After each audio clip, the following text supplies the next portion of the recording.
இஸ்லாமியர்களுக்கு குர்ஆன் வேதமாக இருக்கலாம், கிறிஸ்தவர்களுக்கு பைபிள் வேதமாக இருக்கலாம், இந்துக்களுக்கு புராணங்களும் இதிகாசங்களுக்கு முன்னால் வந்த ரிக் யஜூர் சாம மதர்வனம் வேதமாக இருக்கலாம். ஆனால் தமிழ் பேசுகின்ற தமிழ் இனத்தில் பிறந்த நம் அத்துணை பேருக்கும் பொது மறை, பொது வேதம் என்பது திருக்குறள் மட்டும்தான் என்பதனை மாணவ கண்மணிகளே உங்களுடைய மனதிலே கல்வெட்டாக எழுதி வைத்துக் கொள்ளுங்கள்.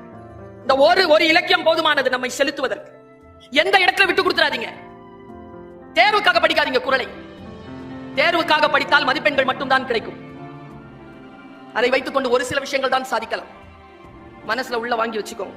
மனம் திறந்து சொல்றேன். இங்க ஒரு கிரீன் பென் இருக்கு, இங்க ஒரு ஃபைல் இருக்கு, ரெண்டும் உங்களுக்காக காத்திருக்கு.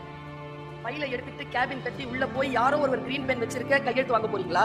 கிரீன் பென்னை கையில வச்சுக்கிட்டு யாராவது ஃபைல் எடுத்துட்டு வாங்கப்பான்னு கையெழுத்து போட போறீங்க. Choice is yours.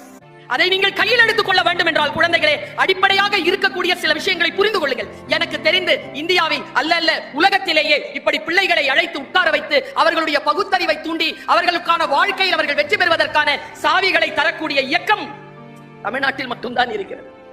தமிழ்நாட்டில் மட்டும்தான் இருக்கிறது. அதனால் தான் பாரதி சொன்னான், கல்வி சிறந்த தமிழ்நாடு. எப்படி சொன்னா பாருங்க. 1919 முன்னால் சொன்னான், கல்வி சிறந்த தமிழ்நாடு.